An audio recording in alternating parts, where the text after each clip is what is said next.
lagi itu ilmu dilalah atau semantik. Ditambah satu lagi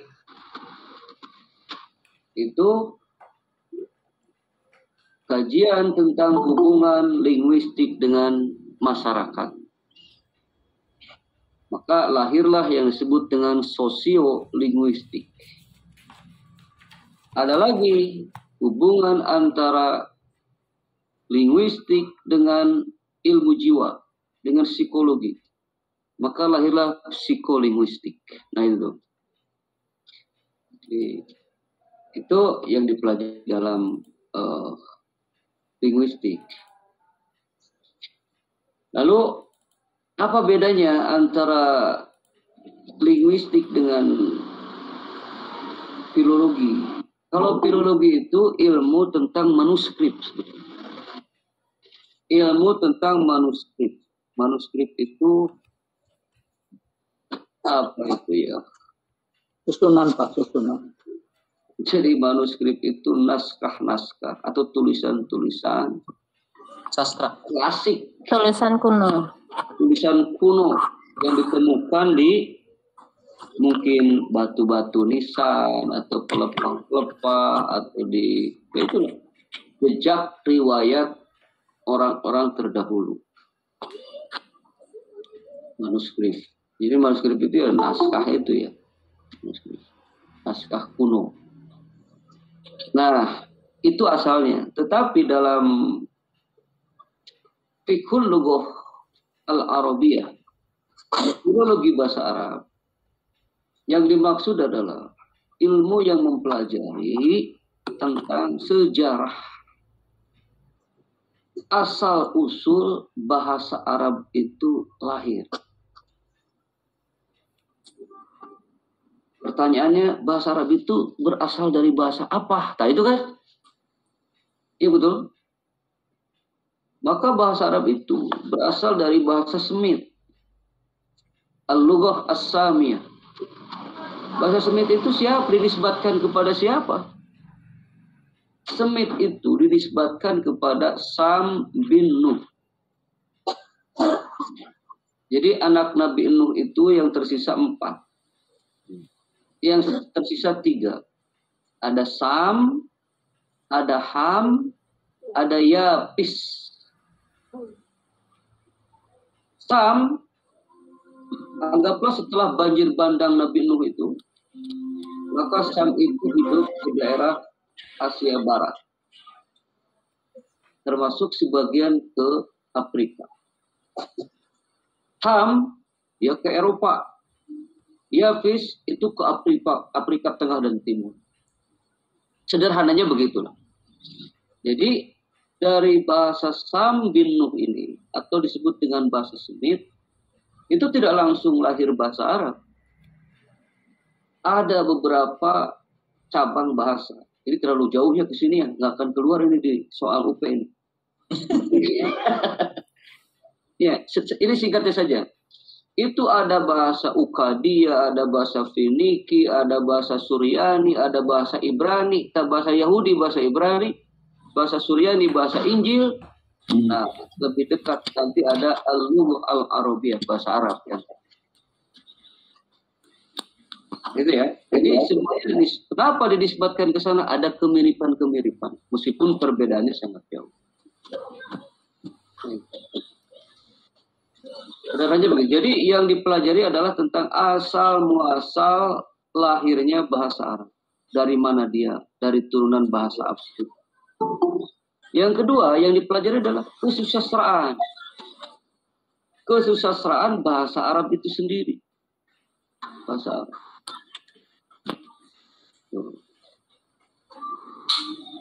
Kesusastraan. Yang ketiga, ini sederhananya saja ya. Bapak dan Ibu nanti baca-baca. Saya pikir membaca modul nggak akan ngerti juga itu. Iya. Saya pernah lihat modulnya kalah jadi bingung. Susah ngebedain itu di modul. Ya, muter-muter yang dipelajari itu adalah tentang mufroda. Perkembangan kosakata bahasa Arab. Bahwa bahasa Arab itu sangat kaya, asalnya memang dia itu terdiri dari bahasa-bahasa kabilah. Itu lahajatul qabail. Ada Bani Mudor, Bani Bakar, Bani Tamim, Kanana, Kudoah, Rabi'ah. Banyak pokoknya itu. Dan itu jumlahnya bisa puluhan.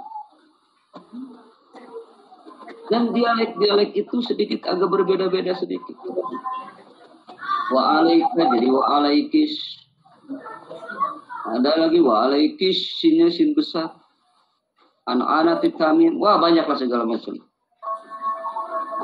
Oke lah, kita gak usah terlalu dalam ke situ ya. Ini tentang mufrodat. Satu kabilah dia punya istilah. Kabilah lain punya istilah. Kabilah lain punya istilah. Berperanglah satu sama lain. Berdaganglah satu sama lain. Hidup dalam tatanan politik satu sama lain. Berbaur. Sehingga bahasa itu bercampur. Yang disebut dengan tafsir al-lugawi. Jadi pertarungan bahasa. Pertarungan bahasa ada yang unggul, ada yang kalah. Namanya juga bertarung seperti petinju. Ada yang menang, ada yang kalah. Yang menang babak belur, ya yang kalah pun lebih parah lagi babak belurnya. Bahasa itu menjadi apa namanya itu ittahadat, at-tawahhud, ittahadat, terpadu menjadi satu. Siapakah pemenangnya yang paling dominan di antara dialek-dialek itu? Lahajatu Quraisy. Dialek Quraisy. Jadi dialek Quraisy itu, kalau Anda baca buku Fiqhul Lugha itu alasannya minimal ada 4. Ini cepatnya aja ya. Ini saya kalau ngomong begini, wah bakal lama ini dengan pembelajaran. 1, al-amil ad-dini. Ini faktor agama. Karena apa? Ada Mekah di situ. Sebelum Islam datang, Mekah sudah jadi tempat ibadah, hanya di dalamnya patung, kira-kira gitu. Di dalamnya patung. Yang kedua, rihlatas syita'i was-shaib, itu ilafu Quraisy. Kebiasaan dagang orang Quraisy. Kalau asyita dia pergi ke Yaman, as-shaib dia pergi ke Syam. Rihlatas syita'i was-shaib. Orang Quraisy datang dihormati itu. Jadi perdagangan. Yang ketiga, politik. Tata sistem politik yang paling kuat adalah orang Quraisy. Ya. Yang ketiga, bahasanya ini paling fasih. Yang keempat, mohon maaf, bahasanya paling fasih di antara yang lain. Jadi faktor perdagangan, faktor politik, faktor agama, faktor kemudahan. Husnul nutqi, husnul aswat, itu Quraisy. Anda baca buku, ada nggak di buku itu? Saya nggak tahu tuh. Di buku Fiqhul Lugha itu, yang ada di... Intinya dialek Quraisy itu menang. Maka ittahadat lahajatul qabail al-lughatul arabiyyah. Jadi apa itu bahasa-bahasa kabilah itu bersatu menjadi bahasa Arab. Jadi bahasa Arab ketika Islam datang itu sebetulnya sudah tawahadat, ittahadat lahajat al-qabail atau ittahadat al-lughah al-arabiyyah, lughata ilmin wa adabin wa fikrin, itu. Jadi bahasa Quraisy itu menjadi dominan, menjadi bahasa Arab. Lahjat Quraisy dominan menjadi bahasa Arab, dan setelah terbentuk begitu kuat bahasa Arab, maka barulah Al-Quran diturunkan. Dan itu menjadi bahasa ilmu pengetahuan, bahasa pemikiran, dan bahasa segala macam. Itu. Inilah alasan mengapa kekayaan mufrodat dalam bahasa Arab itu sangat tinggi. Misalnya al-asal ada 200, as-saib ada lebih dari 100, kemudian untuk singa lebih dari 400. Antara makna hakiki dan majazi itu bercampur. Kaya. Maka dalam kajian Fiqhul Lugha yang dominan itu adalah kajian tentang mufrodat. Nah, jadi itu sebetulnya itu. Sederhananya kalau ditanya, Fiqhul Lugha itu mengkaji apa sih? tentang mufradat itu aja. Gampang nama. Padahal di mufradat itu aspek ketiga. Yang pertama kan sejarah asal muasal lahirnya bahasa Arab. Dua, tentang bagaimana kesusastraan Arab. Yang ketiga, as-sarwah al-lugawiyah, kekayaan bahasa Arab. Nah, maka kekayaan mufradat bahasa Arab itu melahirkan beberapa istilah. Yang pertama disebut dengan al-mustarak al-lafdi. Ada kan di situ? Dalam bukunya ada nggak? Ada Ustaz, ada di modul. Masih ingat nggak? Pelajaran dulu fikul kok. Bu Siti Ulpah lupa lagi kayaknya. Siapa yang ngajari saya bukan? Saya pernah ngajar fikul kok soalnya, jadi rada ingat gitu. Meskipun dikasihkan ke orang lain karena kesulitan mencari mata kuliah buat orang lain. Saya itu kalau orang lain kesulitan, biasanya saya yang ngajar itu.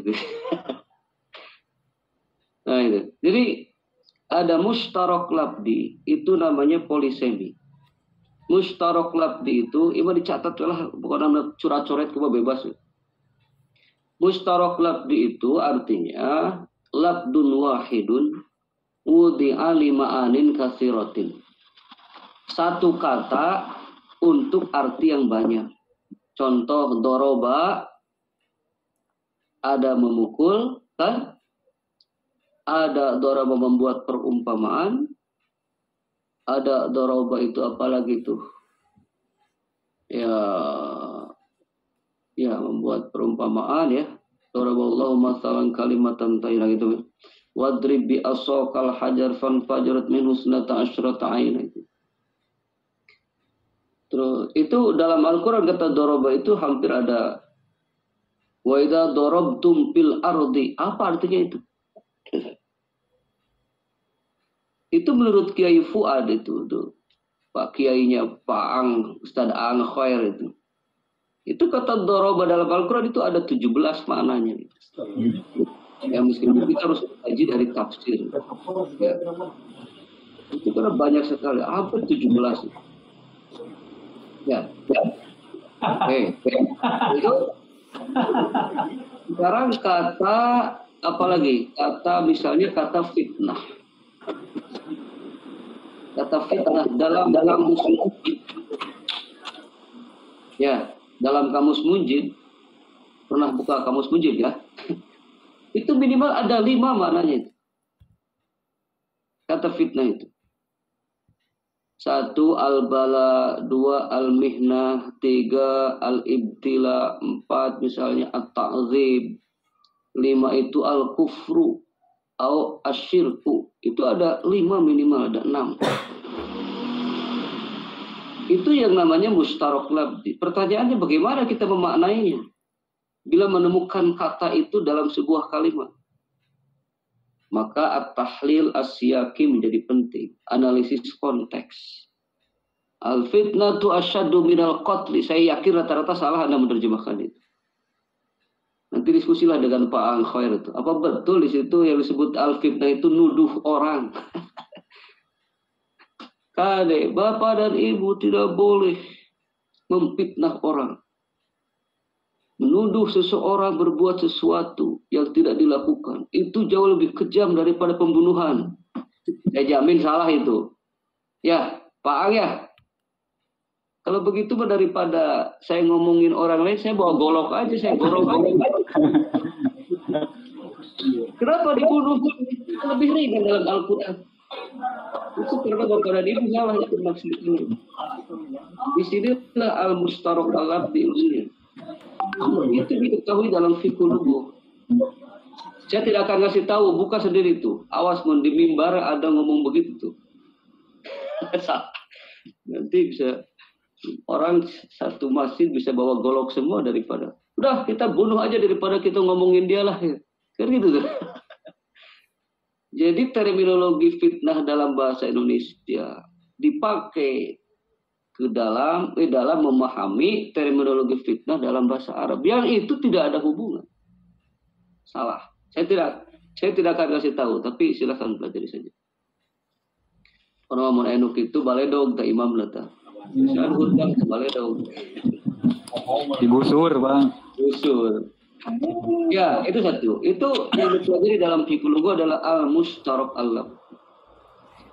Yang kedua, at-taraduf atau al-mutaradifat.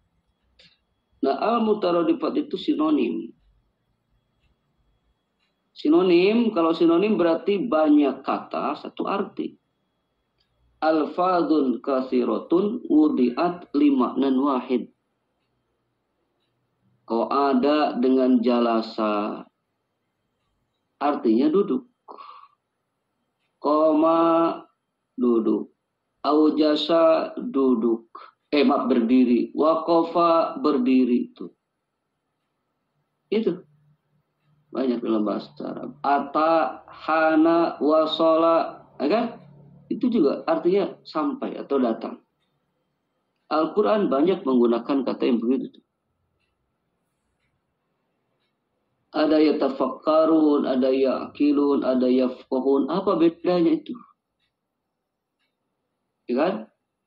3 kata tapi artinya sama. Ada al-qalbu, ada al-aqlu. Ya. Itu juga kadang dalam Al-Quran dimaknai satu sama. Itu beratnya tuh. Terus itu at-taraduf. Termasuk pertanyaan apakah dalam Al-Quran ada al-mutaradifat? Wah, itu panjang lagi itu diskusi itu. Itu panjang lagi. Tetap saja terbelah 2 pendapat itu. Tapi yang jelas dalam sebuah teks tidak ada at-taraduf. At-taraduf itu hanya ada dalam apa? Dalam kamus. Oh, ada artinya apa? Duduk. Dibuka lagi jelasan artinya duduk. Oh, berarti ini maknanya duduk sudah ada 2 kata. Tapi kalau sudah ada dalam sebuah teks, sebenarnya penulis itu dia memaksudkan untuk satu makna. Disinilah masalah perbedaan. Wal mutallaqatu yatarabbasna bi'iddatihinna thalathata quru. Quru di situ al-haid atau at-tuhru.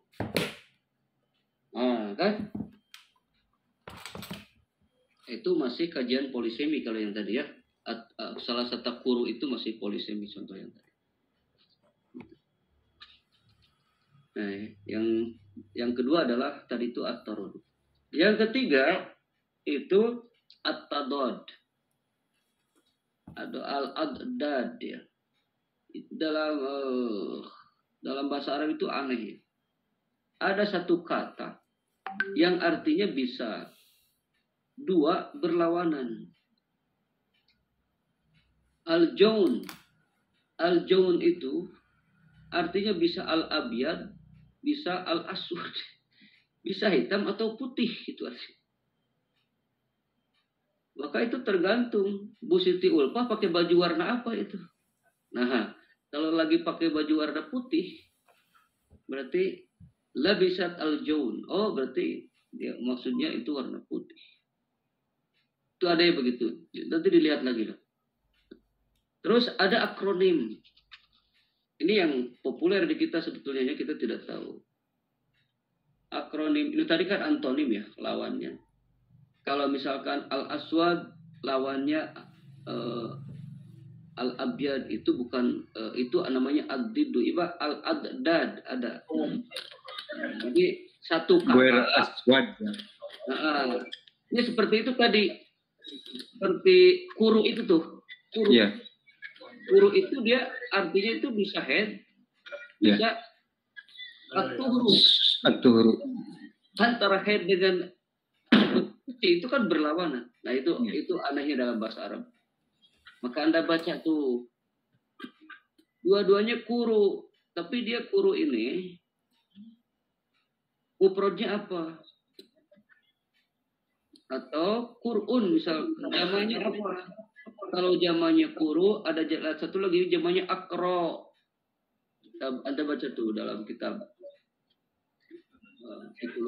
dalam kitab apa itu mana kita bilang saya ini dalam tafsir Ruhul Bayan fi tafsir ayatil ahkam. Ruhul Bayan tafsir ayatil ahkam dalam Quran itu ada penjelasan tentang Quran. Jadi Anda nanti ahli bahasa dengan ahli fikih bisa jadi berbeda itu. Ahli bahasa dengan ahli fikih bisa jadi berbeda.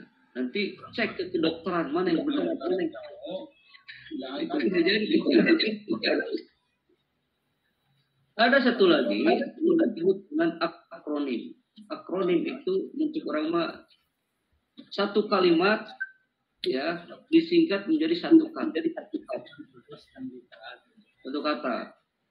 La haula wala quwata illa billah. Itu kan satu ungkapan. Disingkat jadi hauqala.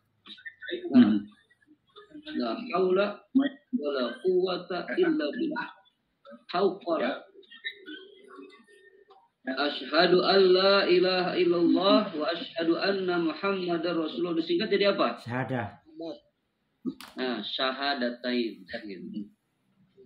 Bismillahirrahmanirrahim. Disingkat jadi apa? Basmalah. Basmalah yubasmilu basmalata. Alhamdulillahi rabbil alamin. Disingkat jadi Hamdalah. Hamdalah, basmalah, hauqalah. Ya, hayy alatain kan itu.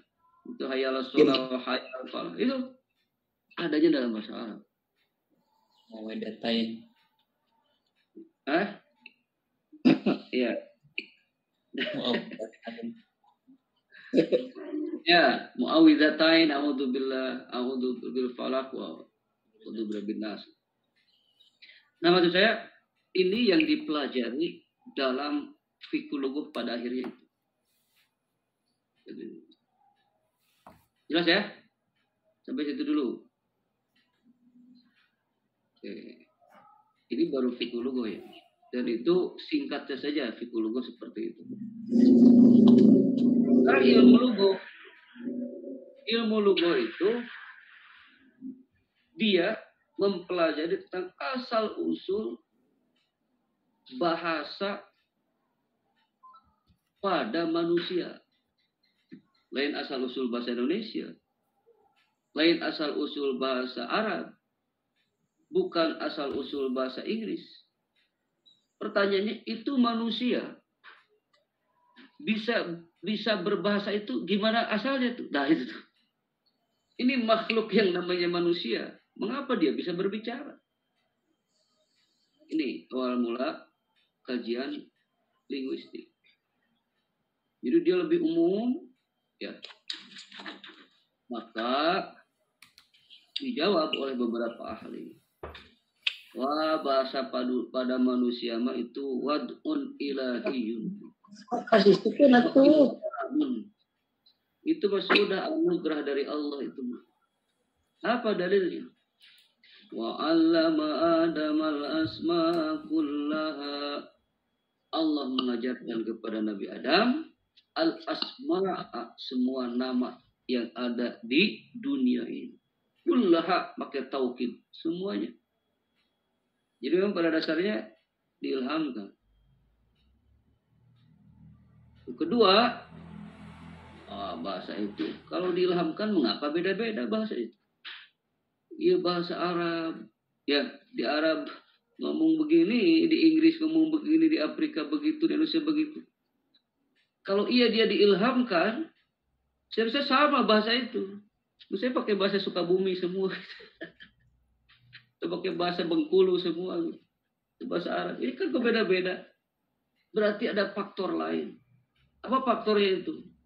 Ada kesepakatan, ya. Itu namanya al-muwadha'ah al-lughawiyah baina al-mujtama' al-mutajanis. Berarti itu ada kesepakatan untuk membuat satu istilah pada masyarakat yang satu jenis. Orang Sunda kumpul main-main ke hutan, lihat buah yang panjang-panjang, banyak bersisir-sisir panjang. Ini apa ya? Disepakatilah oleh mereka, oh itu apa jauh. Datang ke Betawi, Datang ke Jawa sepakat ini begedang. Mana orang Jawa? Orang Madura mana? Hah? Mana orang Madura nggak ada? Datang ke Arab, oh ini mouse. Datang ke Inggris, this is Banana. banana.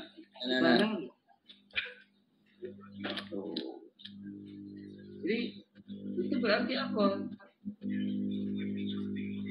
Al-ittifaq al-lughawi baina al-mujtama al-mutajanib. Itu kesepakatan aja. Orang Bandung sepakat haji digoreng jadi cimol. Jadi goreng jadi cireng. Saya kata, wah itu kesepakatan. Pada akhirnya apa? Adalah yang benar begini aja. Memang ada Nabi Adam itu. Karena dia terlahir langsung dewasa, begitu Nabi Adam.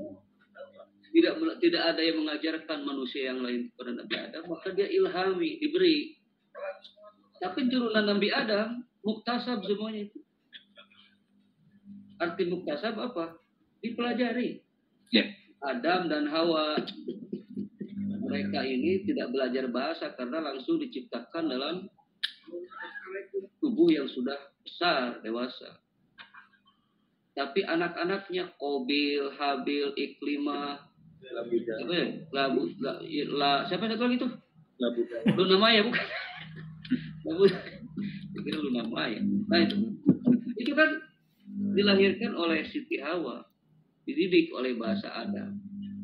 Mereka berkembang, beranak pinak sampai banjir bandang Nabi Nuh itu sampai situ saja, itu tidak diketahui berita perkembangan bahasa. Jadi nisbat perkembangan bahasa itu kepada Nabi Nuh. Oke lah, ada teori Big Bang lagi, ada teori muhakatul aswat, itu banyak lah kepada penukar. Nah, itu linguistik ya. Linguistik terbagi dua ya, secara besaran. Ada mikrolinguistik, ada makrolinguistik. Yang disebut dengan mikrolinguistik itu yang tadi, bahwa kajian bahasa secara teoritis, morfologi, fonetik, sintaksis, semantik, kayak itu. Jadi dia mengkaji bahasa itu, mengkaji bahasa apa itu ya bahasanya, apa itu secara teoritik mendalam berdasarkan unsur-unsur bahasa itu sendiri. Tapi kalau makrolinguistik dia sudah dihubungkan dengan disiplin ilmu yang lain. Kajian linguistik yang dikaitkan dengan disiplin ilmu yang lain. Contoh, linguistik dengan sosial, maka lahirlah sosiolinguistik.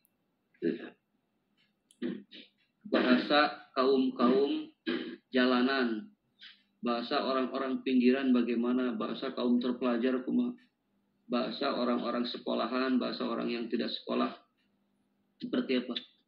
Budaya bahasanya seperti apa? Nah itu namanya disebut dengan sosiolinguistik. Dikaitkan dengan ilmu jiwa seseorang, maka lahirlah psikolinguistik. Ya, itu namanya. Ada lagi linguistik untuk penerjemahan, untuk pembelajaran. Nah itu linguistik dikaitkan dengan dengan pembelajaran misalnya, maka lahirlah yang disebut dengan metodologi pembelajaran. Itu juga analisis kontrastif. Jadi itu tinggal dibaca-baca saja. Cara menganalisis linguistik ada dua, ada sinkronik dan ada diakronik. Coba di buku, Anda sedang membuka buku itu nggak? Sinkronus itu menganalisis perkembangan bahasa pada satu masa tertentu.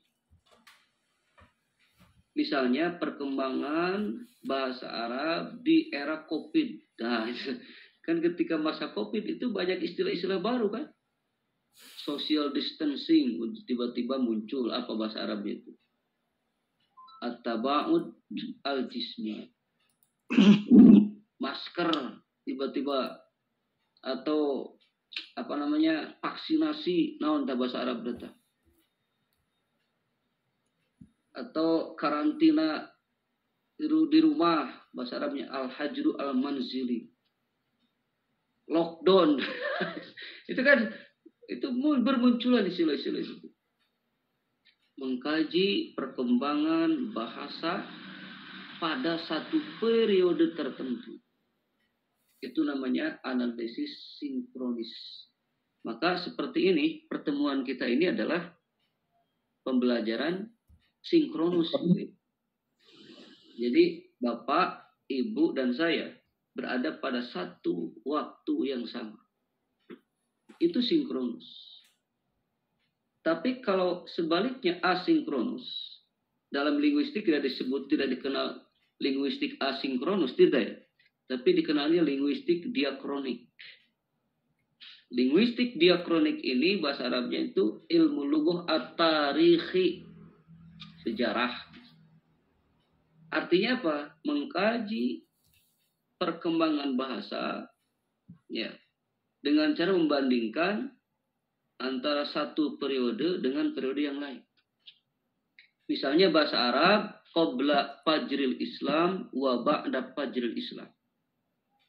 Perkembangan makna kosakata bahasa Arab sebelum Islam lahir dan setelah Islam lahir. Beda. Zakat. Dulu juga ada istilah zakat itu. Iman. Dulu ada istilah iman itu. Ya. Asyirku ada, al-kufru ada. Tapi setelah Islam datang, maka ini menjadi istilah syar'i.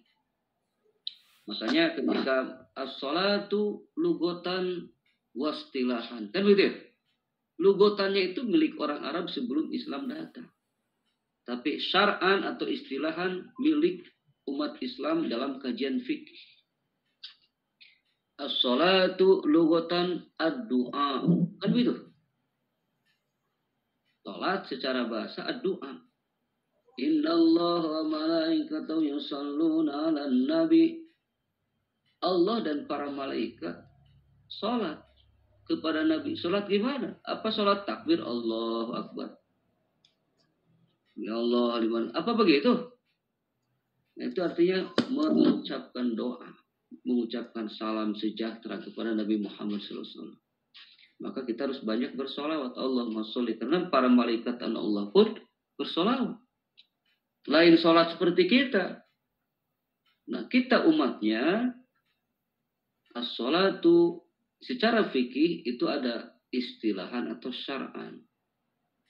Berkembang kan berarti itu menjadi aqwalun wa af'alun muftatahatun bit takbir wa mukhtatamatun bit taslim. Itu kan berkembang, itu berarti masyarakat. Al-Islam dulu juga ada. Al-Islam lugatan al-inqiyad, menerima, tunduk. Istilahan apa? Al-Islam. Apa coba? Islam. Atas iku bimaja. Eta mah iman bener tuh. Atau al-iman bener gampang lah. Kalau al-Islam itu kan tadi ya. Apa? Tasdikun bil qalbi. Ya, itu Tasdikun bil qalbi wa takrirun bil lisan. Nah, itu iman gitu. Iman asalnya Pak as-siqah, percayaan, al-i'tiqad, keyakinan. Ya, maksudnya di sini tasdikun bil qalbi wa takrir bil lisan wal amalu bil arkan. Artinya apa? Maksud saya ada makna lugawi, ada makna istilahi. Nah, ini makna istilah ini artinya sudah berkembang. Nah, cara menganalisis diakronik itu begitu. Ada periode-periode era reformasi Misalkan ya, bahasa Indonesia, perkembangan bahasa Indonesia di era reformasi dan di era pasca reformasi atau di era orde baru, bagaimana? Itu yang diteliti secara diakronik. Itu jadi lebih ke membandingkan. Terus linguistik, apa lagi? Tidak terlalu banyak lah linguistik itu ya. Ya kalau yang ingin detailnya berarti harus dibahas ilmu aswat seperti apa, maka ilmu tajwid itu. Morfologinya seperti apa ya, ilmu sorof lah buat Anda itu. Sintaksisnya seperti apa ya, ilmu nahu yang sudah saya. Ilmu dilalah semantik. Semantik itu yang tadi kajiannya dengan fiqhul lughah. Ada apa di semantik itu? Ada mustarok lafdi, ada ad-diddu antonim, ada juga at-taradud. Nah itu semantik. Oke. Ini waktunya sebetulnya sudah 8:30 ini. Kita sampai jam berapa nih? Oke, saya anggap selesai fikih lughah dan ilmu lughah. Sisanya ya selamat berliur-liur, pelajari saja di modul. Tapi nggak usah serius-serius yang begitu. Nanti di teori pembelajaran yang agak serius. Jadi pembelajaran mungkin akan terbantu juga dengan modul pedagogik. Siapa nanti yang jadwal modul pedagogik Pak Aib ya? Pak Aib. Nah, Pak Aib. Ya, baik. Pak Aib juga detail insya Allah. Mungkin lebih banyak pertemuannya dibanding saya Pak Aib. Waktunya lebih banyak ya. Kalau saya lumayan rada-rada real membagi waktunya. Oke, sekarang teori pembelajaran. Kita sampai jam 9 aja ya. Enggak, Pak. Ya, sebetulnya pembelajaran yang sekarang itu diarahkan ke pembelajaran abad 21. Ini tidak asing bagi Anda. Pembelajaran abad 21 itu berorientasi pada 4 hal yang disebut dengan 4 skills for 21st century skills. For 21st century skills. Jadi berorientasi pada keterampilan abad 21. Itu terdiri dari 4. Yang pertama, critical thinking.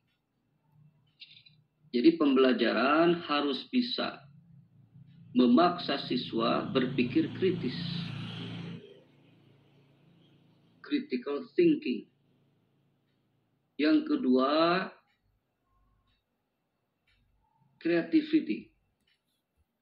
Pembelajar guru harus memfasilitasi siswa supaya kreatif. 3, communication skill. Guru harus memfasilitasi dan memaksa siswa memiliki kemampuan berkomunikasi yang baik. 4, collaboration. Guru harus memfasilitasi dan memaksa siswa bekerja secara tim, secara kolaboratif. Jadi hindari penugasan individu, terutama di dalam kelas. Kita bahas satu-satu. Critical thinking, bagaimana membangunnya? Ini sebagai guru Bapak dan Ibu. Bertanya pada diri sendiri, saya sudah sesuaikah dengan tuntutan abad 2021? Abad 21. Yang pertama katanya critical thinking. Sebagai guru kita harus memaksa siswa untuk berpikir kritis. Coba saya tanya, Bu Rosma hadir? Bu Rosma? Tidur juga nomor. Hadir, Ustaz. Salah satu indikator, saya tanya nih, salah satu indikator berpikir kritis itu, salah satu indikator bahwa guru ya mengupayakan siswa berpikir kritis apa? Apa yang harus dilakukan oleh guru? Memacu supaya mampu berkomunikasi dengan baik, mengutarakan pendapatnya. Oke, etama dina communication skill itu mah. Oh iya. Dulu. Pertama nanti presentasi itu pada komunikasi, pada keterampilan yang ketiga, kemampuan untuk berkomunikasi, diantaranya adalah guru memberi tugas kepada siswa untuk mempresentasikan. Itu hasil diskusinya, hasil proyeknya, atau hasil analisisnya. Nah, salah satu indikator bahwa guru itu sedang melatih siswa berpikir kritis adalah dengan memberikan ruang seluas-luasnya untuk bertanya dan untuk menganalisis. Jadi diberi tampilan video, siswa harus mengamati, coba saling bertanya. Ya, itu. Tanyakan, coba Anda membuat pertanyaan. Mengapa, bagaimana, nah itu. Itu berpikir kritis. Jadi memberi kesempatan siswa bertanya, sebetulnya Bapak dan Ibu sedang menuntut ya, siswa berpikir kritis. Betul. Termasuk nanti menganalisis kesalahan teks misalkan. Bapak dan Ibu bikin teks, beberapa di antaranya disalahkan tulisannya, harokatnya oleh Bapak dan Ibu. Nih teks, baca, silahkan cari mana yang salah. Ya seperti waktu Anda latihan itu dengan saya itu. Apakah i'rabnya yang salah atau sorobnya yang salah? Itu cara berpikir kritis pada siswa itu. Karena critical thinking itu harus ada objeknya itu. Dengan cara mereka menanyakan, atau kalau mereka tidak mau bertanya, kita yang memantik pertanyaan, kita memberikan pertanyaan. Tapi siswa jadi berpikir, coba dalam teks itu. Contoh kecil lah ya, contoh kecilnya nih. Tapi tergantung tingkat SD, sanawiyah, aliyah, perguruan tinggi itu tergantung. Jama taksir kullu jam'in mu'annas. Jama taksir itu mu'annas. Karena itu untuk jama taksir kullu jam'in mu'annas. Kalau mu'annas domirnya cukup dengan domir mufrad li ta'nis atau mu'annas mufrad saja. Contoh al-karasi allati wada'tuha atau allati ra'aituha, kursi-kursi yang saya lihat fil fasli di kelas. Itu haknya ini a'id ila al-karasi. Cukup dengan hak saja. Dan begitulah umumnya teori dalam bahasa Arab. Tiba-tiba dalam Quran, ini contoh berpikir kritis nih. Wa 'allama Adamal asma kullaha, haknya kepada al-asma. Summa aradahum. Tapi kenapa tiba-tiba hum kesananya kemudian aradahum alal malaika. Nabi Adam menyampaikan humnya ini al-asma. Pertanyaannya mengapa al-asma jamak taksir diganti dengan domir hum yang seolah-olah jamak mudzakkar salim. Ini rada aneh ya. Coba Anda temukan alasannya. Nah, itu kan. Wah, berpikir mereka kritis, mencari sumber referensi. Membuka artikel, membuka kitab itu untuk berpikir kritis. Jadilah siapa nama presiden ke-7. Nah, nggak akan berpikir kritis yang begitu. Karena nggak ada masalah. Siapa nama presiden RI? Anak kecil baru berojol juga tahu. Itu nggak akan berpikir kritis. Maka kualitas pertanyaannya itu haruslah hot. Nah inilah naik dia itu. Ciri berpikir kritis itu soalnya itu harus hot. Paham tuh hubungannya kenapa harus hot tuh? Paham nggak? Karena kaitannya dengan critical thinking. Apa nama ibu kota Indonesia? Nggak akan kritis itu anak itu ditanya begitu tuh. Itu bukan pertanyaan hot, pertanyaannya lot itu tuh, low order thinking. Ini yang dipinta hot, high order thinking. Maka kalau kita level pengetahuan itu ada 6, ya udah paham? Level pengetahuan ada berapa? Ada 6 ya. Apa aja satu? Ngalalamun kayaknya, can maca buku juga.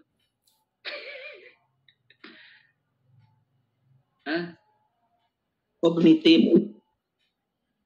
Mengingat, mengetahui, memahami, menerapkan, menganalisis, mengevaluasi, mengkreasi. Eta mah lain mengamati mah tuh. Mengamati mah teh saintifik. Dapat pabelit kayaknya tah. Ini mah level pengetahuan yang disebut taksonomi Bloom itu. Level kognitif itu ada 6. Jadi hot itu adanya di menerapkan, menganalisis, mengevaluasi, dan mengkreasi. 6 level pengetahuan harus Anda hafal tuh. Cara membuat soal yang sifatnya analitis gitu. Ya. Oke, paham ya? Jadi itu berpikir kritis. Yang kedua, kreatif. Apa indikator kreatif?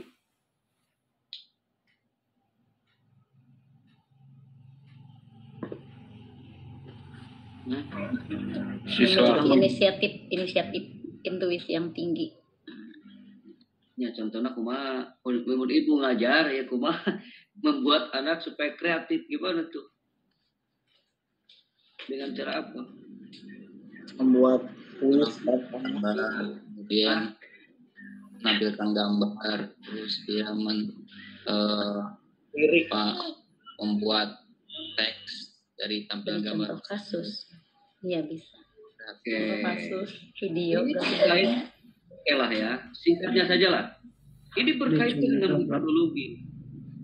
Maka metode pembelajaran yang harus Bapak dan Ibu gunakan diantaranya PJBL itu tuh, Project Based Learning atau Cooperative Learning. Buatlah itu ya. Kalau misalkan tentang hiwar nih, buatlah teks hiwar ya.